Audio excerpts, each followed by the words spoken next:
함수형 프로그래밍의 언어 또는 함수형 프로그래밍이 어떤 것이고 또 중요하다라는 이제 그런 이야기를 한번 좀 해보려고 합니다. 목차는 이와 같습니다.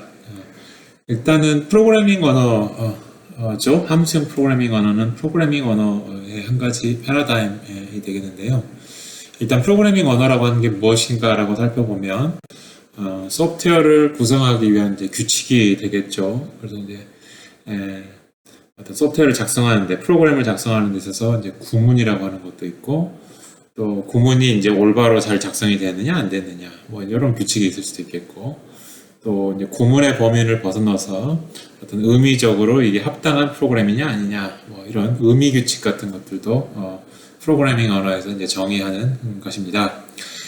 여러분들이 잘 알고 있는 것처럼 범용 프로그래밍 언어, 굉장히 많은 범용 프로그래밍 언어가 있죠. C, C++, Java, Python, 자바스크립트, 하스켈 뭐 등등등. 그런 것들은 이제 어떤 특정 목적을 위해서 만들어진 프로그래밍 언어라기보다는 많은 어떠한 목적이든지 간에 사용되는 어떤 소프트웨어를 작성할 수 있는 어떤 범용적인 그런 프로그래밍 언어들이 있고요. 그 다음에 당연히 또 어떤 특정 도메인, 특정 어떤 목적에 잘 부합되도록 설계한 그런 언어도 있는데 그런 언어를 이제 DSL, Domain Specific Language다 뭐 이렇게 이야기를 하곤 합니다. 그리고 이제 프로그래밍 언어는 여러 가지 이제 패러다임으로 분류를 할 수가 있습니다. 그래서 여러분들이 한 번쯤은 들어보시면 만한 객체 지향 프로그래밍 언어 패러다임이라고 하는 게 있고 그 다음에 이제 여기 강의에서 더 강조하고 중요하다라고 주장을 할 함수형 프로그래밍 언어 패러다임이 있고요. 여기에는 언급되어 있지 않지만 논리적인 언어, 논리 프로그래밍 언어라고 하는 이제 패러다임도 있습니다. 그렇고요. 그 중에서 이제 함수형 프로그래밍 언어가 갖고 있는 이제 특징들이 무엇이냐라고 했을 때 이런 특징들을 이야기를 해볼 수가 있을 것 같아요. 일단 기본적으로 프로그램의 기본 구성 요소가 이제 함수다.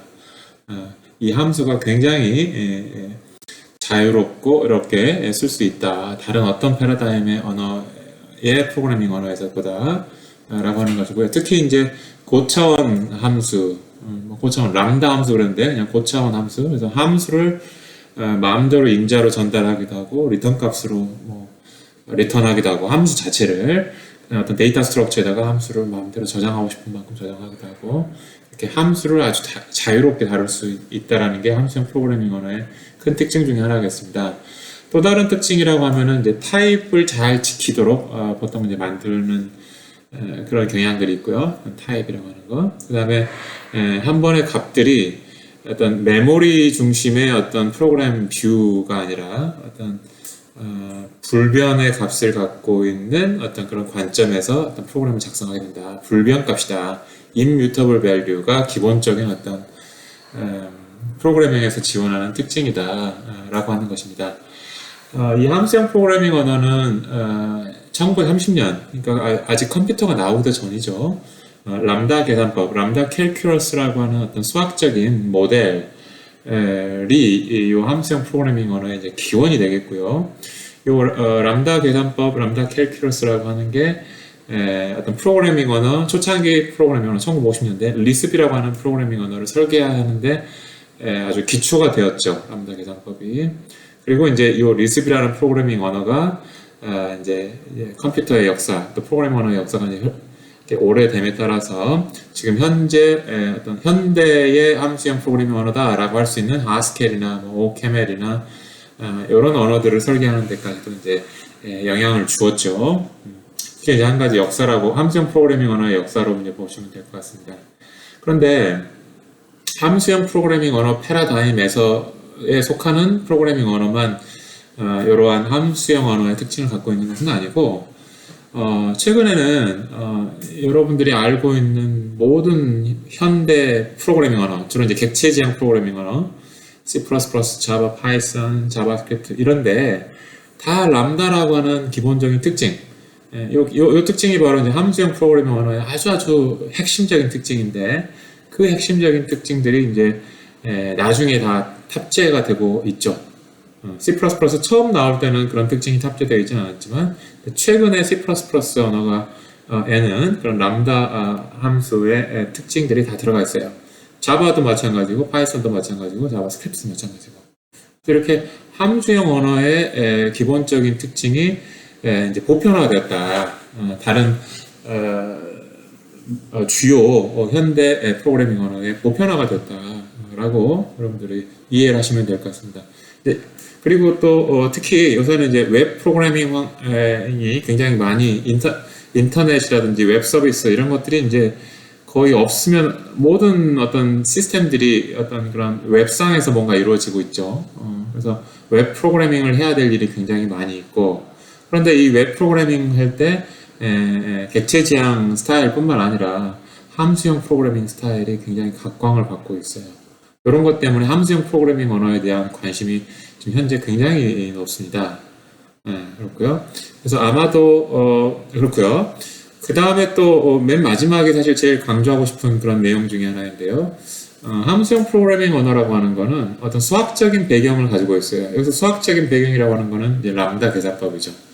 이 람다 계산법은 어떤 수학적인 어떤 그런 문제를 연구를 하고자 만든 하나의 이제 계산 모델이고요. 바로 그 계산 모델을 기반으로 해서 만들어진 언어들이 이제 함수형 프로그래밍 언어이기 때문에 굉장히 수학적으로 엄밀하게 잘 설계된 그런 원리에 바탕한 프로그래밍 언어다라고 이야기할 수 있습니다. 그래서 이런 특징들 때문에 아마도 5년이나 10년 이내에 이제 여러분들이 알고 있는 프로그래밍 기존의 객체 지향 프로그래밍 언어만 굉장히 많이 집중을 해서 그 객체 지향 프로그래밍 언어를 가지고 어떤 소프트웨어를 개발하는 일들이 산업계에서 이제 주요 어떤 개발 방법이었다라고 하면 이제 앞으로 향후에는 객체 지향 프로그래밍 언어뿐만 아니라 함수형 프로그래밍 언어를 활용하여 어떤 소프트웨어를 개발하는 일들이 아주 흔해질 자주 발생이 될 그런 것으로 기대가 됩니다. 그런 의미에서 여러분들이 함수형 프로그래밍 언어를 잘 배워두시면 좋을 것 같아요. 물론 C++나 자바, 파이썬, 자바스크립트에 함수형 프로그래밍 언어의 주요 특징인 람다가 들어있으니까 그거 가지고 배우면 되지 않겠습니까? 라고 하는데 거기에 들어가 있는 람다 함수는 나중에 탑재된 것이다 보니까 굉장히 좀 뭐 구문이라든지 어떤 사용하는 면에 있어서 조금 자연스럽지 않은 면들이 좀 많이 있어요, 사실.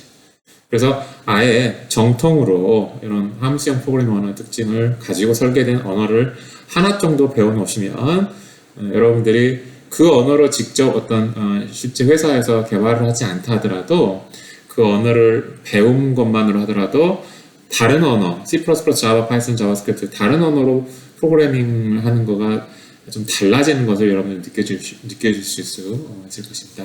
그런 의미에서 이제 함수형 프로그래밍 언어를 좀 배워보려고 하는 것이죠. 그래서 이제 여러 가지 함수형 프로그래밍 언어가 있는데요. 하스켈이라는 함수형 프로그래밍 언어를 한번 선택을 해보았습니다. 이 함수형 언어 하스켈은 이제 순수 함수형 프로그래밍 언어로 특히 잘 알려져 있습니다. 무슨 이야기인가 하면은 뭔가 순수하지 않는 어떤 전역 변수를 막 마음대로 건드리는 함수라든지 뭐 입출력 같은 것들을 몰래 하는 그런 함수라든지 이런 것들은 아예 언어 레벨에서 원천적으로 배제가 되는 어떤 그런 특징을 가지고 있습니다. 그다음에 이제 고차원 함수, 그다음에 이제 또 있고요. 당연히 타입도 있고, 그다음에 이제 타입에서도 좀 다형성, 폴리모피즘, 그러니까 요 타입에 대해서도 적용이 돼요. 코드는 한 벌만 작성을 하되 요 타입에 대해서도 적용이 가능하고 또 다른 타입에 대해서도 적용이 되는 어떤 그런 폴리모피즘을 지원을 하고요. 그 다음에 이제 오버로딩이라고 하는 이제 애드옥 폴리모피즘 같은 것들도 기본적으로 탑재되어 있고, 특히 이제 애드옥 폴리모피즘 같은 경우는 프로그래머가 자유롭게 애드옥 폴리모피즘을 프로그래밍 할 수 있는 타입 클래스라고 하는 그런 아주 멋진 그런 특징을 가지고 있습니다. 타입 클래스. 그리고 이제 이 외에도 뭐 이제 지연 계산법이라고 하는 방법들을 채택을 해서 프로그램을 실행을 하는 어떤 그런 세만틱스를 가지고 있는데요. 자세한 설명은 이제 나중에 다른 자료들을 참고를 하시되, 지연 계산법의 기본적인 아이디어는 프로그램이 막 실행이 되면서 필요한 것만 계산을 한다. 필요하지 않는 건 아예 계산하지 않는다라는 그런 특징을 갖고 있는 계산법이 되겠고요. 이런 지연 계산법을 사용하게 되면 자료 구조를 무한한 자료 구조를 쉽게 표현할 수 있어요. 무한한 자료 구조. 그런 것들이 있다라는 정도만 좀 키워드들만 여러분들이 아시면 될 것 같습니다. 그래서 이 하스켈을 배우는데 여기 웹사이트 www.haskell.org 여기가 이제 모든 하스켈에 대한 어떤 리소스들의 이제 시작 포인트가 될 것 같고요. 그다음에 이 웹사이트를 들어가면 웹상에서 뭘 따로 설치하지 않고 웹상에서 그냥 아주 간단한 하스켈 뭐 함수나 뭐 식을 한번 짜서 실행해 볼 수 있는 어떤 그런 환경이 있습니다. 이 외에 이제 뭐 여러 가지 하스켈 관련된 책들이 나와 있으니까 선택해서 공부를 하시면 될 것 같고요.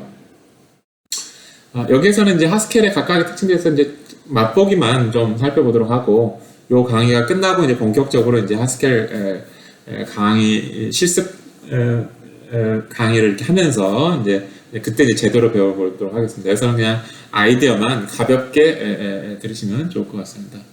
그래서 여기서 이제 하스켈과 같은 함수형 언어 같은 경우는 굉장히 타입을 중시하도록 설계가 되어 있고요. 타입이 잘 안 맞으면 컴파일 에러를 자꾸 내는 그런 스타일의 프로그래밍 언어라고 보시면 될 것 같습니다. 그래서 여기 지금 노테이션이 좀 있는데, 여기 콜론을 2개 쓴 게, 요 콜론 왼쪽에 있는 어떤 식이 콜론, 요 2개의 콜론으로 되어 있는 거에 오른쪽에 있는 타입을 갖는다. 요 왼쪽에 있는 것이 오른쪽에 있는 타입을 갖는다라는 뜻의 타입이다 라는 뜻이 여기 콜론 2개를 쓴 것의 의미라고 보면 되겠습니다. 그래서 O라고 하는 숫자는 인티저라는 타입을 갖는다. 여기 A라고 하는 하나의 문자는 캐릭터라는 타입을 갖는다. 혹은 캐릭터 타입이다. 이렇게 되고요. inc라는 요 함수는 인티저라고 하는 어떤 인자를 받아서 인티저를 받아서 이게 이제 함수라는 뜻입니다. 함수 타입이라는 뜻입니다. 화살표가. 그 다음에 이제 인티저를 리턴을 하는 그런 함수의 타입이다. 인티저 to 인티저 함수 타입을 갖는다. inc라는 함수가 거고요. 그 다음에 또 이제 함수형 언어에서 자주 사용되는 데이터 스트럭처가 이제 리스트인데요. 리스트는 대괄호를 씁니다. 그래서 대괄호 안에 1, 2, 3 세 개의 원소를 갖고 있죠.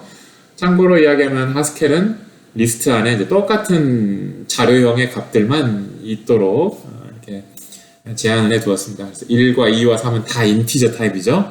그래서 리스트의 자료 구조하고 똑같이 여기 대괄호를 썼고, 대신에 그 안에는 인티저 타입이다.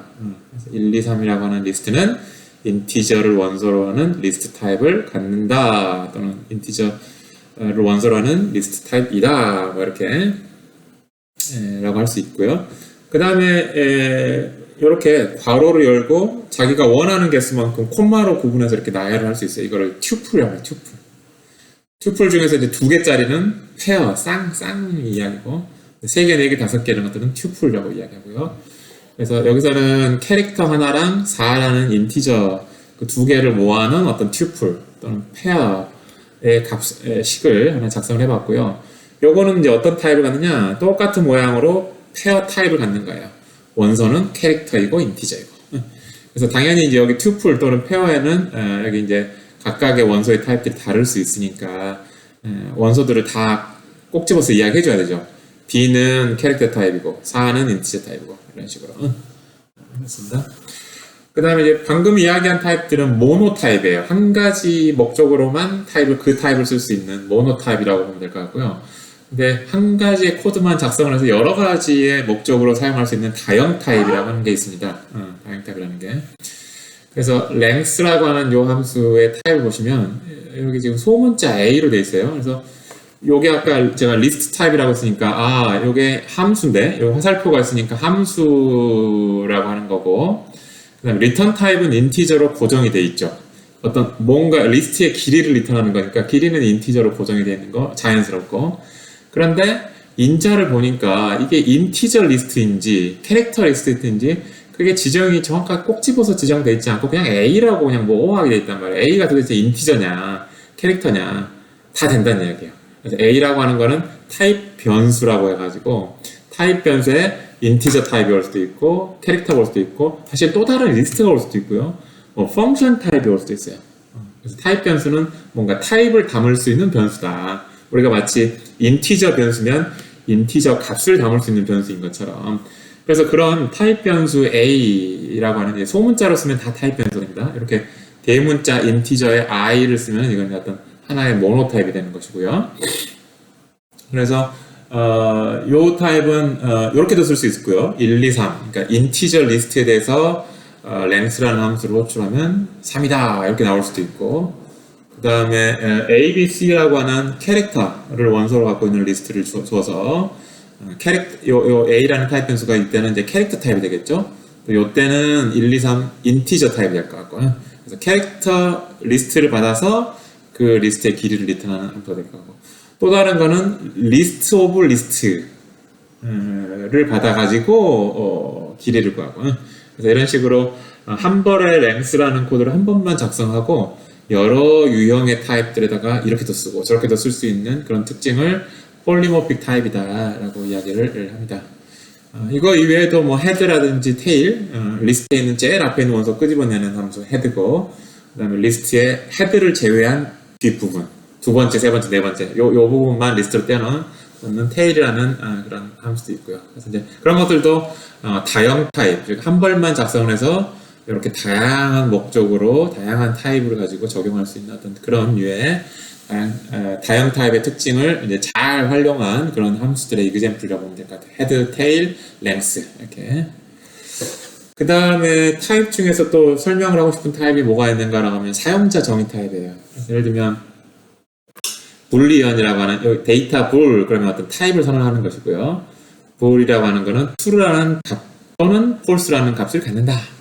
그런 뜻이에요. 그래서 여기 데이터라는 거는 키워드고 그 키워드 다음에 나오는 거는 타입 이름이고, 그 다음에 이제 등호 하나 써주고, 요 타입은 나올 수 있는 가능한 경우가 바라고 하는 거는 이것도 나올 수도, 이런 값도 나올 수도 있고 저런 값도 나올 수도 있고, 그 어떤 선택사항이 이제 바가 되겠고요.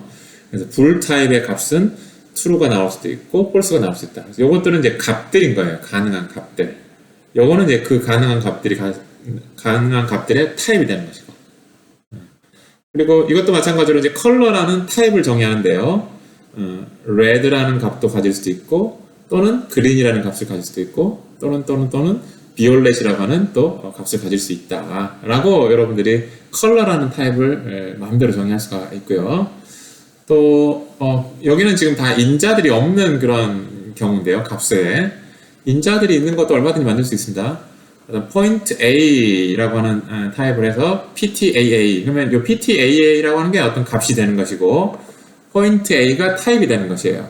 아까 제가 타입에서 소문자로 작성된 거는 타입 변수다 이렇게 설명을 했었는데요. 이 자리가 이제 뭔가 이제 변할 수 있는 어떤 그런 잠재력이 있는 그런 부분이 될 것 같아요. 그래서 만약에 point float 타입이다. 그러면은 포인트 플로트 타입이다 라고 하면 이제 A라고 하는 타입 변수가 이제 플로트가 되는 것이죠. 그러면 요 A 자리가 플로트면 여기도 다 플로트가 돼야 돼요. 따라서 PT라고 하는 값이 플로트 값인, 실수 값인 2.0, 3.0을 지금 이렇게 나르고 있어요. 그러니까 PT라는 값에 2.0, 3.0이라고 하는 값이 이제 들어가 있는 것이죠. 그렇게 해서 이제 값을 하나 만들 수 있는 것이에요. 그래서 여기서 이제 의도하는 바는 아마도 좌표 같은 좌표. 2.0이 X좌표고 뭐 3.0이 Y좌표고, 그런 두 개의 X좌표, Y좌표 값을 실수로 갖고 있는 어떤 점이라고 하는 값을 뭐 이렇게 한번 표현한 거예요. 그러니까 뭐 자세한 어떤 구문적인 내용을 모르는 거 지금 설명하는 그런 자리는 아닙니다. 그냥 아이디어만 좀 설명을 하는 것입니다. 그 다음에 이제 포인트 캐릭터 타입이면은 요 A라고 하는 타입 변수가 캐릭터 타입이 되는 것이고, 그럼 요 A 자리도 다 캐릭터 타입의 값이 와야 되는 것입니다. 그럼 이제 캐릭터 타입의 값은 문자겠죠. A라는 문자, B라는 문자. 그렇게 해서 이제 포인트라는 어떤 좌표 점을 하나 만드는 것이죠. 그래서 X 좌표는 문자 A이고 Y 좌표는 문자 B가 B인 이제 뭐 어떤 이제 점을 표시하겠다 이런 이야기입니다. 이거 이외에도 뭐 불리한 값의 어떤 점값 할 수도 있고요. 근데 만약에 이런 값은 표현할 수가 없겠죠. 왜냐면은 요 앞에 X좌표에 해당하는 거는 캐릭터 타입인데 Y좌표에 해당하는 값이 인티저로 왔어요. 이건 캐릭터 타입, 이건 인티저 타입. 두 개가 같을 수가 없어요. 이거 같아야 된다라는 뜻인데 AA라는 거는 요게 하나가 캐릭터면 요것도 캐릭터여야 되고, 요게 인티저면 요게 인티저여야 되는데, 이런 거는 이제 허용하지 않는 것이죠. 네. 자, 이런 식으로 사용자 정의 타입을 만들 수 있다라는 겁니다. 그래서 여러분들이 자바나 뭐 C나 C++ 배우셨으면 이거는 이넘 타입이라고 하는 것과 좀 비슷하구나라고 생각할 수 있을 것 같고, 요거는 여러분들 구조체 타입, 뭐 클래스, 뭐 이런 것과 좀 비슷하구나, 뭐 이렇게 생각할 수 있을 것 같습니다. 그 다음에 이제 요러한 사용자 정의 타입을 재기적으로도 정의할 수 있어요. 무슨 말이냐면은 컬러라는 타입이 여기도 나타날 수 있다는 얘기예요. 여기 어딘가에도. 그래서 지금 보면 그런 이제 재기 타입이 필요한 그런 타입들인데요. 트리라는 데이터 스트럭처를 만들려면 트리라는 거 안에 또 다른 트리를 저장할 수 있는 그런 구조가 있어야 되거든요. 그러니까 다시 나타나야 되는 거죠. 재기적으로. 그래서 트리 A라고 하는 이제 타입을 하나 만든다라고 했을 때, 그 트리 A의 타입을 가질 수 있는 거는 leaf라는 값이 있거나 branch라는 값이 있어요. leaf는 이제 더 이상 펼쳐지지 않는 어떤 그냥 더 이상 끝나는 어떤 그 잎사귀인 거고, branch는 이제 가지를 따라가다 보면 또 다른 작은 트리가 또 있을 수 있잖아요. 그래서 branch라는 값은 두 개의 어떤 값을 같이 이제 포함시킬 수 있는데, 그 값이 뭐여야 하냐면, 어떤 값이어야 하는지 의도를 하고 있자면, 트리여야 한다. 이걸 지금 의도하고 있는 거죠. 그래서 내가 정의하려고 하는 지금 트리 A라는 타입을 지금 정의하고 있는데, 그 타입을 내가 여기다 쓸 수 있다는 거야. 그 타입의 값이 와야 돼. 라는 식으로. 그래서 이제 재기 타입, 리커시브 타입이다. 라고 이야기하는 거고요. 이때 이제 leaf라는 타입은 지금 A를 받아서 A 타입의 값을 받아가지고 트리 A 타입의 값을 리턴하는 어떤 그런 함수로 볼 수 있을 것 같고, 브랜치 같은 경우에는 두 개를 받죠. 트리 A를 두 개를 받습니다. 여기 이제 인자가 두 개가 있기 때문에 화살표를 두 개 그린 거예요. 이렇게 트리 A 두 개를 받아서 브랜치로 두 개를 묶으면 이게 이제 하나의 트리가 되는 것이죠. 트리 두 개를 받아서 이렇게 묶어서 하나를 만드는 것이죠. 그래서 이런 이제 타입으로 타입의 함수로서 브랜치라고 하는 것을 이제 이해하실 수 있습니다. 그렇게 해서 이제 뭐 이러한 트리를 만들 수가 있습니다.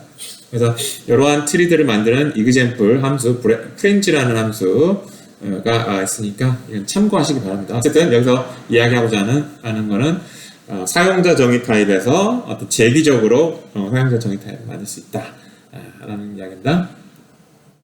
사실은 이제 리스트도 재기 타입의 한 가지 예이죠. 그래서 리스트는 이렇게 정의하는데요. 비어 있을 수도 있고, 또는 값이 비어 있을 수 있는 리스트도 리스트 타입이고, 또는 콘스로 해가지고 이걸 콘스라고 읽어요. 여기서는 이름이 좀 어렵죠. 콜론 하나 있는 거를 콘스라고 보통 있는데요. 이 콘스 앞에 원소가 하나가 있고, 그 다음에 뒤에 나머지 리스트가 있고, 그래서 원소 하나 어떤 리스트에다가 새로운 원소를 앞에다가 붙이면 더 큰 리스트가 되는 것이에요. 그런 방식으로 더 큰 리스트 만드는 식으로 리스트 타입을 이제 정의를 한 것입니다. 그래서 이제 요 비어있는 리스트는 그냥 A의 리스트 타입이 될 것이고, 콜론을 콘스라고 읽었는데, 그거는 원소 하나 받아야 되겠죠? 그 다음에 리스트 하나 받아야 되겠죠?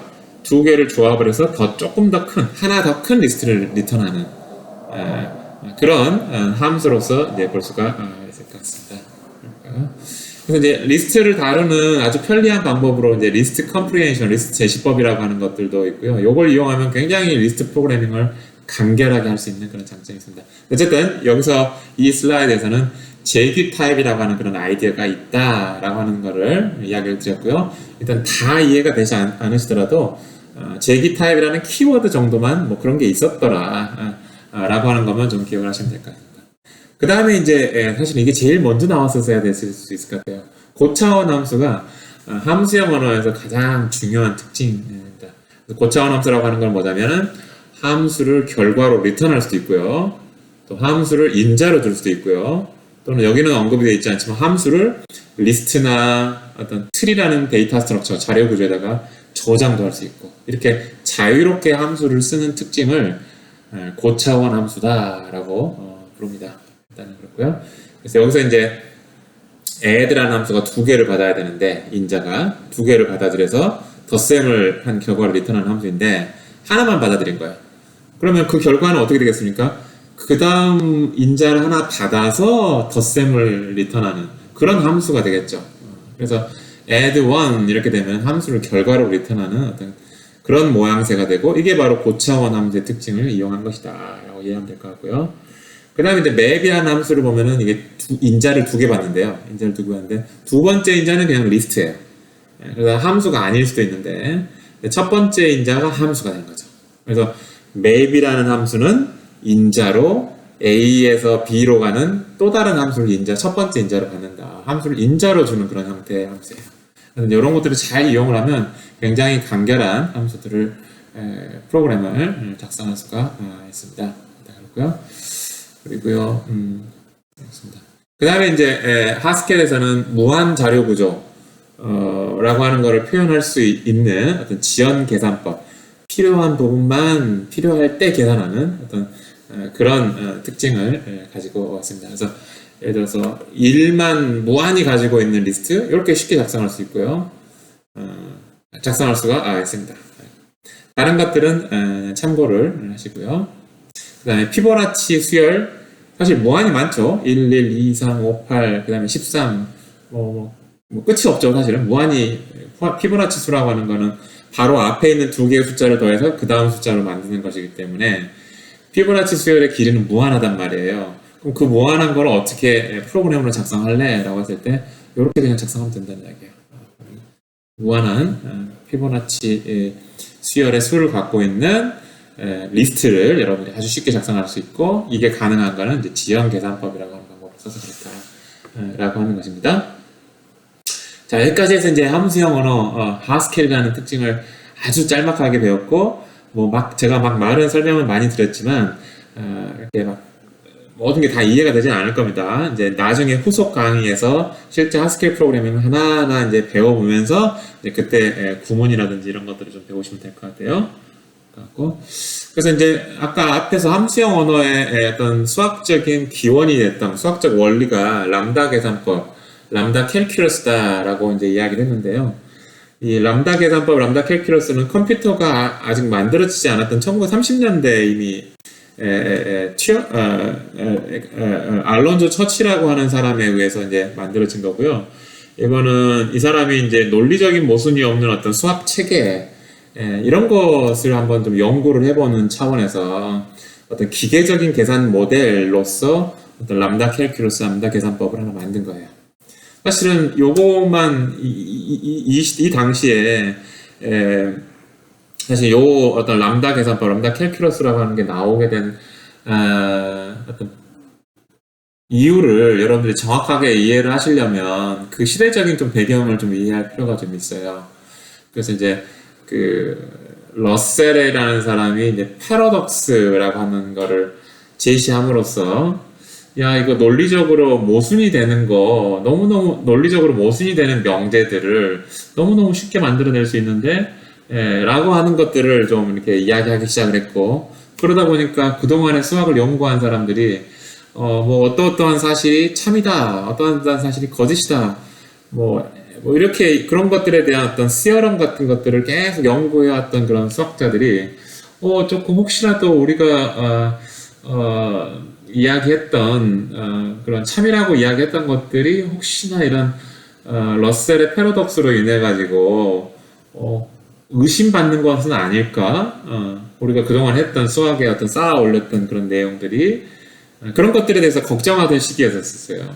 그래서 이제 그게 이제 시작 포인트였고, 그 다음에 이제 힐버트라는 사람이 그러면 완벽하게 우리가 참인 어떤 그런 명제들을 이렇게 우리가 다 이렇게 증명해내는 어떤 그런 어떤 수학 체계가 있을까? 그런 체계를 한번 우리가 연구를 해야 되는 거 아니야? 라고 해서 연구를 큰 어떤 목표를 세우고 연구를 시작한 사람이고요. 근데 이제 괴델이라는 사람이 그런 거 만드는 거 불가능해. 어떤 모든 명제가 참이다, 거짓이다를 판단할 수 있는 어떤 기계적인 어떤 시스템, 수학적인 체계는 없어. 그렇게 이제 증명을 해버린 거예요. 그게 이제 괴델의 불완전성 정리고. 그래서 이제 힐버트라는 사람은 굉장히 낙심했겠죠. 자기가 그런 체계를 만들고자 했는데 그런 체계라는 거는 불가능하다라고 하는 게 증명이 돼버려서. 근데 이제 튜어링이라는 사람은 그래? 그러면 내가 꼭 모든 걸 다 증명을 해야 되나? 참인 것만 좀 증명을 할 수 있는 어떤 그런 기계적인 체계, 차린 것만 어떻게 좀 할 수 없을까라고 하는 그런 생각으로 약간 방향 전환인 거죠. 그런 것에 그런 아이디어를 가지고 이제 탐구를 시작을 해서 튜어링 머신이라고 하는 그런 또 다른 어떤 수학적인 체계를 만들었고요. 그 튜어링 머신이 이제 현재 여러분들이 사용하고 있는 컴퓨터의 어떤 계산, 어떤 컴퓨터의 모델이 되었죠. 사실은 이렇게. 그래서 사실은 이제 이렇게 따져보면은 어떤 수학적인 어떤 그런 아이디어와 막 논의에서부터 시작된 것에 의하여 결국은 튜어링 머신이나 람다 캘큘러스라고 하는 어떤 계산 모델 같은 것들이 나왔고, 그런 계산 모델이 이제 컴퓨터가 나오고 프로그래밍 언어가 설계될 때 어떤 그 설계의 어떤 수학적인 탄탄한 이제 근거가 됐다라는 이야기예요. 특히 람다 계산법 같은 경우에. 그래서 이제 이런 재미난 배경이 좀 있거든요.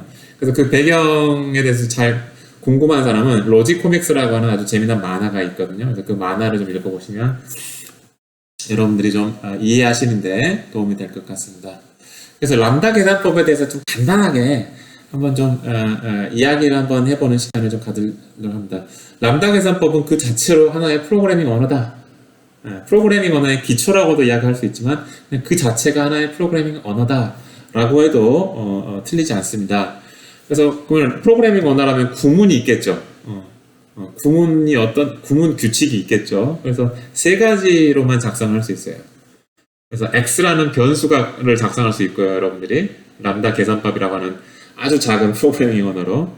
그 다음에 함수를 만들 수 있어요. 근데 이 함수에 이름을 붙이는 거는 허용이 안 되고, 이름이 없어요. 무조건 이름이 없는 함수만 정의할 수 있어요. 그래서 이름이 없는데 그냥 람다로만 다 통일. 함수 이름은 다 람다.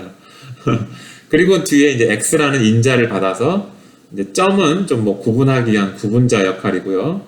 m이라고 하는 게 이제 그 x라는 인자를 받아서 어떤 거 계산할래? 라고 하는 함수 몸체가 이제 m이에요.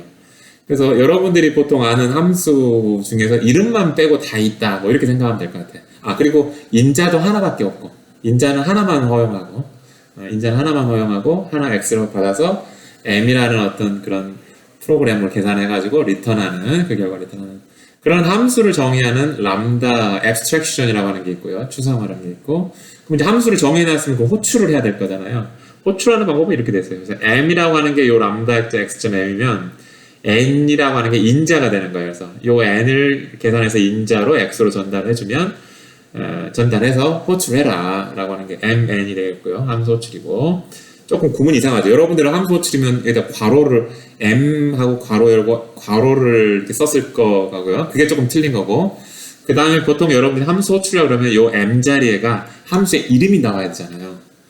그죠? 근데 여기서는 함수 이름을 안 쓴다고 그랬고 그냥 람다 x.m 요 자체 함수 자체가 요 자리에 올 거예요. 이름을 안 쓰고. 그래서 함수 호출도 하고 함수 정의도 하고 변수도 쓸 수 있어. 요 세 가지 구문으로 이루어지는 게 람다 계산법입니다. 아이디어 아시겠죠? 그러면 이제 요거로 작성을 해놓으면 프로그램을 작성하면 실행을 해야 되잖아요. 실행 규칙도 오로지 하나밖에 없어요. 그래서 프로그램에 요런 패턴이 나타나는 걸 찾아요. 왼쪽에는 함수 정의 요거고 오른쪽에는 아무거나 나와도 돼요. 인자로. 그래서 함수 호출을 할 수 있는 패턴이 있나 없나 그걸 찾습니다. 이거 찾았어요? 그러면은 어떻게 하면 되냐면 요 m 자리에 요렇게 한다라는 이야기는 무슨 이야기냐면 요 m에 나타난 x가 나타날 건데 x가 인자를 나타내는 변수니까 m이라고 하는 거에 x가 막 사용이 됐을 거예요. m 안에가. 그럼 그 자리를 n으로 다 바꿔치기 하는 거예요. 무슨 말인지 알겠죠? 그리고 이제 람다 x 점 이거 다 띄어내고 m이 되는데 그 다음 단계는 m을 그대로 두면 안 되고 x 자리를 다 n으로 바꾸는 거야. 한 번 나타나면 한 번만 바꾸면 되고 두 번 나타나면 두 번 바꾸면 x가 안 나타날 수도 있겠죠. 그러면 이제 그냥 m이 되는 것이죠. 결과가. 어쨌든 m에 나타난 모든 x를 n으로 바꾼다. 그게 이제 실행 규칙이에요. 되게 간단하죠. 구문도 되게 간단하고 실행하는 규칙도 되게 간단하죠. 이제 요걸 이제 substitution 대체라고 이야기를 하는데. 그래서 예를 들면 이런 거죠. 자, 요 패턴이 지금 요 패턴이죠. 요 왼쪽에 있는 모양하고 이게 똑같이 나오잖아요. 이 m이 요거란 말이에요. 여기 m이고. 그 다음에 n이 요게 n인 거죠. 아이디어 아시겠죠? 그래서 요거를 요 실행 규칙 의미에 따라서 실행을 해보면 요 x를 123으로 바꾸기만 하면 되는 거예요. 근데 여기는 간단한 예제라서 한 번밖에 안 나타났네요. 그래서 요걸 실행하면 123 더하기 1이 되는 거예요. x 자리가 123으로 된 거예요.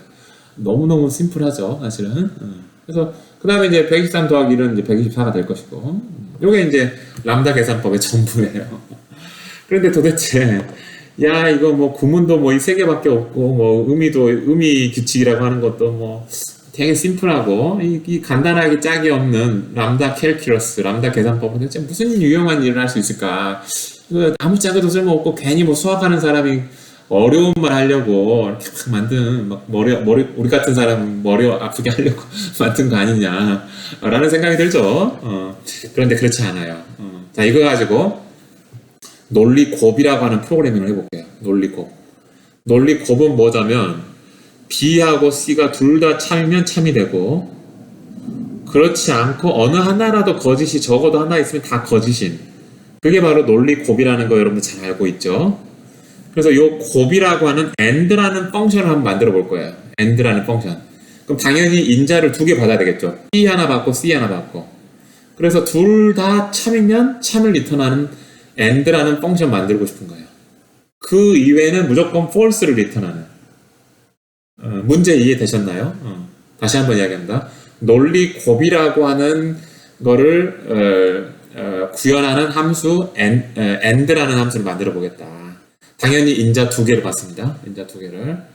그리고 두 개의 인자가 둘 다 참일 경우에는 참을 리턴하고 그렇지 않을 때는 무조건 false를 리턴하는 그게 우리가 알고 있는 논리곱의 진리표인 거잖아요. 그거대로 동작하는 함수 AND를 만들어 봐라 라는 거예요. 단 요것만 써서 람다 계산법 요것만 써서. 자 문제 이해됐죠? 그래서 이렇게 할 겁니다. true라고 하는 거 여기 t 이렇게 할 거예요. 람다 f t 람다 f t false 람다 t 람다 f f 이렇게 우리가 true나 false를 이렇게 정의할 겁니다. 그러면 여기 람다 계산법에서만 허용하는 구문으로 우리가 true라고 하는 걸 정의할 수 있다라는 이야기죠. 이걸로 false라고 정의한 거예요. 근데 이제 이게 정말로 의도된 대로 true, false에 의도된 대로 이렇게 흘러갈지는 나중에 따져봐야 되는데 어쨌든 우리가 그렇게 정의하겠다는 것입니다. 그 다음에 AND라고 하는 함수를 이렇게 정의했습니다. BC, BCFS. 그 다음에 한번 확인을 해보는 거예요. 자, 이제 이렇게 정의하는 거는 마음대로 정의할 수 있어요. 여러분들이 이거 나는 다르게 정의할래? 오케이. 근데 문제는 뭐냐면 이렇게 정의했을 때 이게 유의미한 정의가 되려면 AND true를 했을 때 true가 나와야 돼요. 그렇지 않고 AND true를 했는데 false가 나왔다? 그건 뭐 당신이 원하는 대로 정의를 했지만 별로 우리가 나는 관심 없는 정의가 되는 것이죠. 아이디어 아시겠죠? 그래서 이거를 마음대로 정의를 할 수 있지만 true나 false, 그 다음에 AND라는 함수까지 마음대로 정의할 수 있지만 진리표대로 잘 동작하도록 정의했느냐 그렇게까지 되어야지만 이제 유용한 것이죠. 아이디어 아시겠죠? 그래서 이제 이렇게 정의를 마음대로 한번 해봤고 그런데 우연히 또 보니까 우연히는 아니고 사실은 AND true를 해서 이 AND 자리에다가 이걸 그대로 넣었습니다. 이렇게 그러면 여기 지금 요 람다 B 요 B를 요 TRU라고 하는 걸로 이렇게 집어 넣어야 돼요. 그럼 여기 B가 지금 여기 나타났죠. 여기 나타났죠. 그럼 그 B 자리에다가 지금 true를 바꿔 놓겠다는 이야기예요. 이렇게. 지금 그래서 여기서 지금 요거 쓴 거예요. 요 의미. 참고로 이야기하면 이렇게 세 개가 나란히 있으면 요 앞에 거부터 먼저 앞에 거 두 개 가지고 먼저 고민을 먼저 하셔야 돼요. 요 앞에 거 두 개 먼저. 이렇게 괄호를 치지 않고 이렇게 괄호를 칩니다.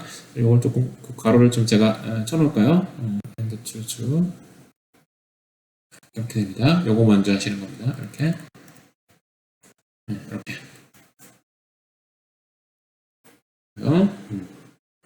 그래서 이 부분을 아까 앞에서 규칙대로 했더니 이렇게 돼 있고 또 이런 범위 나왔죠? 그럼 C라는 거에 나오는 자리에 true를 다 대체를 하면 되겠죠. 그래서 true, false가 된 거예요. true, false. C 자리가 true가 오니까 이렇게. 그러면 TRU라고 하는 게 이렇게 정의되어 있다고 했죠. 그럼 다시 이렇게 합니다. 그러면 또 여기서도 괄호가 이렇게 매겨지는 거예요. 괄호가. 그럼 T 자리에다가 true를 넣는 거고 여기 F 자리에다가 false를 넣는 거예요. 하나씩 해봅시다. 근데 T 자리에다가 true를 넣으면 이렇게 되겠죠. 그 다음에 이 F 자리에다가 false를 넣는 거예요. 그러면 true만 남겠죠. 그렇게 해서 와우, and에다가 true 두 개를 넣었더니 이 진리표대로 true가 됐다. 오, 이거 and의 논리곱의 동작대로 잘 동작하네. 오, 이러니까 이제 이 세 개를 정의한 게 이제 의미가 있어지기 시작하는 거예요. 그리고 요거 나머지 and에다가 true, false도 한번 넣어보시고 and에다가 false, true, and에다가 false, false 넣어보세요. 그러면 다 false가 나올 겁니다.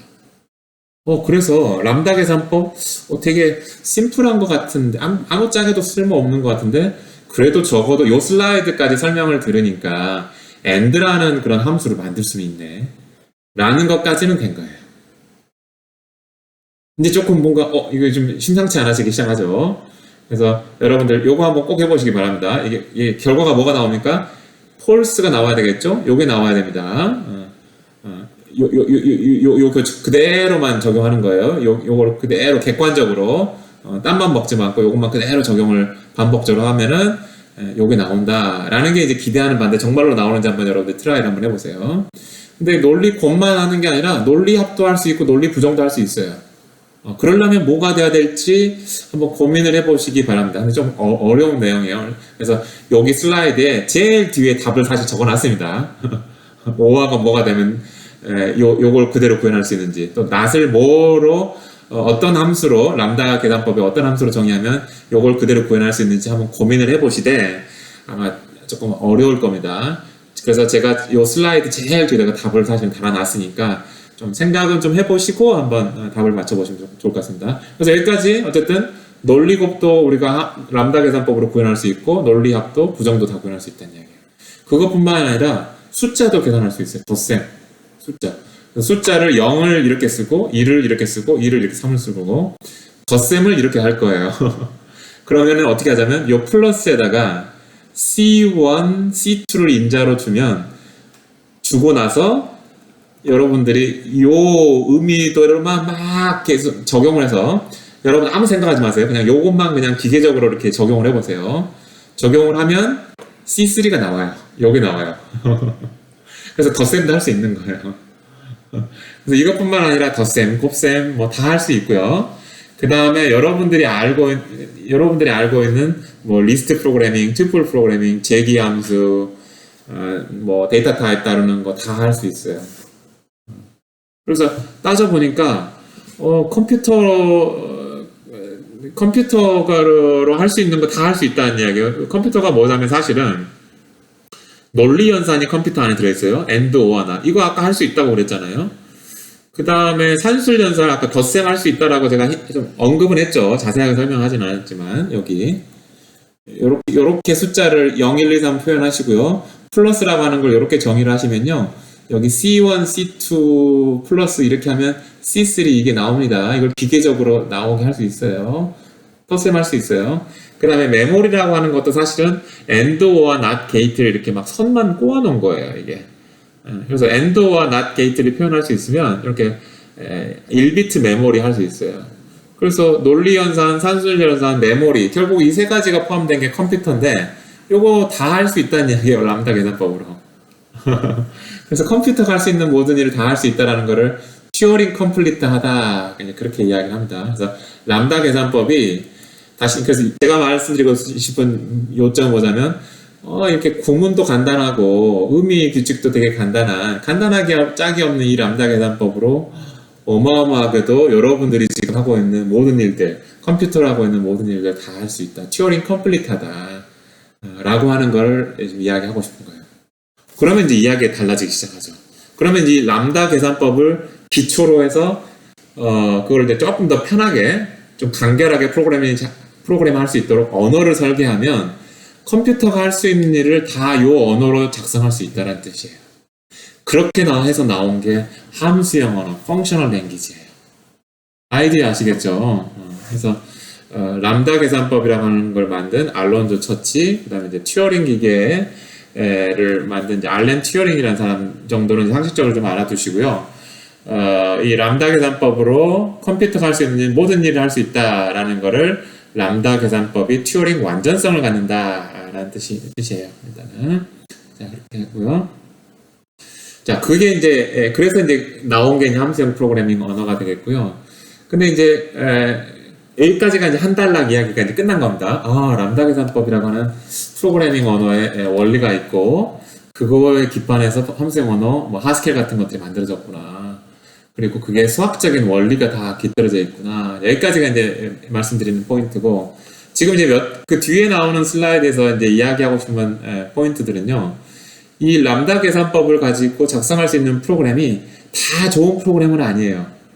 여기서 좋은 프로그램이라고 하는 거는 어떤 버그가 없는 프로그램, 간결한 프로그램, 의도하는 성질을 만족하는 프로그램, 약간 조금 모호한 용어긴 한데요. 어쨌든 우리가 상식적으로 생각하는 좋은 프로그램. 짜다 보면 나쁜 프로그램 작성할 수 있어요. 1 플러스 어떤 함수. 그다음에 함수를 호출해야 될 자리에 막 뭐 true, boolean 뭐 이런 값을 이런 거를 함수 자리에다가 넣는다든지 이렇게 나쁜 프로그램들이 있을 수 있단 말이에요. 그래서 전체 람다 계산법을 작성할 수 있는 프로그램이 좋은 프로그램도 있고 나쁜 프로그램도 사실은 있어요. 그럼 이제 우리가 의도하는 바는 좋은 프로그램만 어떻게 좀 잘 가려낼 수 없을까? 나쁜 프로그램을 조금 알아서 딱 이렇게 작성할 수 없게끔 배제가 되게 할 수 없을까? 이런 이야기가 타입 시스템 이야기예요. 그래서 람다 계산법을 한번 프로그램을 작성해봐. 그러면 내가 타입 검사를 해가지고 좋은 프로그램들은 통과, 나쁜 프로그램들은 안 돼, 아웃 이렇게 시켜내겠다는 이야기예요. 그런 이야기가 이제 타입 시스템, 타입 체킹 이런 것에 관련된 이제 이야기가 되겠습니다. 그래서 이제 그 다음 주제가 이제 타입 시스템이 되겠고요. 타입 시스템 주제 굉장히 어려운 주제들이 많습니다. 그래서 일단 키워드들만 살짝 이야기하고만 넘어가겠습니다. 이해하실 필요는 없고요. 제가 이 타입 시스템이라는 주제로 여러분들이 기억해뒀으면 하는 내용은 프로그램이라고 하는 게 막 마음대로 구문대로 구문을 따라서 작성을 하면 뭐 이런 프로그램도 작성할 수도 있고 저런 프로그램도 작성할 수 있는데 구문에 맞는 프로그램이라고 해서 그 프로그램들이 다 좋은 프로그램은 아니다. 좋은 프로그램도 있고 나쁜 프로그램도 있다 라는 게 이제 첫 번째 이야기고, 그러면 좋은 프로그램만 어떻게 좀 이렇게 가려낼 수 없을까? 그게 바로 여러분들이 보통 이렇게 프로그래밍을 경험해 보시는 사람이라면 프로그래밍 컴파일 하면 타입 검사를 하죠. 그 타입 검사를 하는 게 이제 타입 시스템을 통해서 이제 타입 검사를 하게 되는데, 그게 바로 좋은 프로그램들, 구문에는 맞으면서 좋은 프로그램들만을 걸러내는 거예요. 그래서 그 타입 체킹에 통과하지 못한 프로그램들은 비록 구문적으로는 아무 문제는 없으나 어떤 의미에서 나쁜 프로그램이다 라는 것이죠. 그런 것들이 이제 함수형 프로그래밍 언어의 원리라고 하는 것의 다음 주제가 될 것 같아요. 제가 무슨 이야기 하려는지 아시겠죠? 그래서 이제 마지막 주제인 타입 시스템에 대해서는 방금 이야기한 그 아이디어만 기억을 하시면 되고, 지금 막 이제 어려운 이야기들 할 텐데 키워드들만 그냥 이야기만 쭉 나열을 하겠습니다. 그래서 어떤 간단한 타입 시스템도 있고요. 굉장히 간단한 그런 타입 시스템, 다형 타입 시스템, 타입 클래스, 어떤 값에 의존하는 타입들, 막 이런 좋은 프로그램이라고 하는 정의가 얼마만큼 정교하느냐에 따라서 간단한 타입 시스템도 있고 복잡한 타입 시스템도 있다. 이제 그런 이야기고요. 그 다음에 이제 사람들이 타입 시스템을 이용하다 보니까 굉장히 굉장히 깊은 그런 분야로 타입 시스템을 연구를 하고 있어요. 그래서 타입으로 표현할 수 있는 그런 내용들이 굉장히 많아지기 시작하고 있습니다. 그래서 그런 주제들이 좀 더 있습니다. 그래서 간단한 타입 시스템 가지고는 인티저가 와야 될 자리에 불리언이 오느냐, 함수가 와야 될 자리에 혹시 인티저가 왔느냐, 이런 거를 가려낼 수 있는 그런 타입 시스템들이 있고요. 간단 타입들이고요. 그 다음에 조금 더 복잡하게 하면은 한 벌의 코드만 작성을 해서 여러 용도로 쓸 수 있는 그런 다형 타입들도 있죠. 이런 다형 타입들을 이용하면 여러분들이 프로그램을 간결하게 작성할 수 있어요. 왜냐하면 한 벌만 작성하고 인티저에 대해서도 사용하고 불리언에 대해서도 사용할 수 있으니까, 여러 용도로 사용할 수 있으니까 그런 다형 타입들이 있고요. 그 다음에 여러 용도로 사용하는데 똑같은 코드로 한 벌로 여러 가지 유형을 사용할 수 있지만 각각의 유형별로 따로따로 작성을 해줘야 되는 또 그런 유형의 다형 타입도 있어요. 그게 이제 타입 클래스, 오버로딩, 중복, 이제 그런 개념의 이제 타입들이 있고요. 나중에 이제 하스켈을 배우시면 좀 알 것 같고, 또 조금 더 복잡하게 값에 의존하는 그런 타입들, 뭐 이런 좀 복잡한 타입들이 있어요. 그래서 이런 타입들을 사용하면 타입으로 어떤 것까지 이렇게 가려낼 수 있자면 sort하는 함수가 정렬을 잘 했느냐 안 했느냐 이런 것들도 타입으로 표현할 수 있어요. 굉장히 복잡한 타입입니다. 그래서 이제 이런 것들이 이제 얼마만큼 정교하게 좋은 프로그램들을 잘 가려내느냐, 나쁜 프로그램들을 정교하게 가려내느냐, 그런 것에 따라서 간단 타입, 다양 타입, 타입 클래스, 가부전 타입 이런 것들이 좀 있고요. 근데 이게 사실은 전부는 아니고요.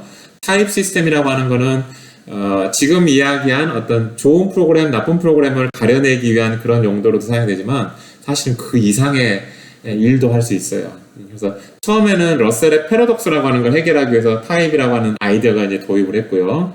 그렇지만 지금은 프로그래밍 언어를 설계하는 핵심 원리가 타입이 되겠고, 그게 이제 발전이 돼서 어떤 프로그램이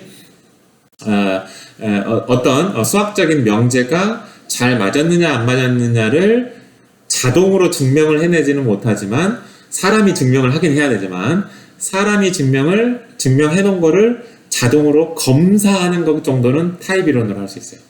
다시 한번 얘기합니다. 뭔가 어떤 논리적인 명제를 그러니까 참이냐 아니냐를 증명을 해내는 것 자체는 자동으로 못합니다. 사람이 다 일일이 해야 돼요. 근데 사람이 일일이 한 거를 그게 맞는지 틀린지 검사는 자동으로 해줄 수 있어요. 그래서 그 검사를 자동으로 해주는 그런 이론으로서 어떤 타입 시스템, 타입 이론이 이제 사용되기도 합니다. 그런 이야기가 있고요. 그 다음에 이제 뭐 모나드 타입, 뭐 그래주얼 타입, 그 다음에 세션 타입, 그 다음에 다양 폴리모픽 RPC 타입과 같은 그런 굉장히 이제 복잡한 어떤 그런 프로그램의 성질들을 타입 체킹을 하기 위한 그런 타입 시스템도 많은 연구들이 좀 있습니다. 이제 여러분들이 이런 것들은 이제 여러분들이 프로그래밍 언어나 컴파일러 분야에 관심이 있는 이제 그런 학생들이 이제 들여다볼 내용이겠어요. 그래서 굉장히 프로그램에서 필요하지만 굉장히 정교하게 분석을 해야지만 이게 좋은 프로그램인지 안 좋은 프로그램인지 알 수 있는 어떤 좀 그런 내용들을 체크할 수 있는 그런 타입들에 대한 연구들이 많이 되어 왔고, 그런 연구 결과로 나온 이제 타입들의 종류의 예로서 이제 이런 한 4가지 정도를 한번 이제 도입을 해봤으니까 이건 참고만 하시고요. 그래서 이제 이렇게 해서 이제 프로그래밍 언어의 원리에서 함수형 프로그래밍 언어, 람다 계산법, 타입 시스템까지 우리가 한번 이야기를 해봤고요. 이런 것들을 배우기 위한 좋은 도서들이 타입 시스템에 대한 책, 해석기나 인터프리터 만드는 책, 어떤 코드 생성하는 그런 컴파일러를 만드는 것에 대한 책, 프로그램 분석에 대한 책, 프로그램 시멘틱스에 대한 책, 아주 좋은 책들이 많이 있습니다. 그래서 이 분야를 함수형 프로그래밍 언어 또는 프로그래밍 언어, 타입 시스템 이런 것들을 좀 공부하기를 좀 희망하는 학생들은 조금 이런 여기서부터 이제 시작을 뭔가 좀 관심 분야를 이제 시작을 해도 좋을 것 같습니다. 이렇게 해서 전체 함수형 프로그래밍 언어의 원리라고 하는 큰 주제를 굉장히 짧게 그냥 키워드들만 나열을 하는 수준으로 한번 강의를 진행을 해 보았습니다.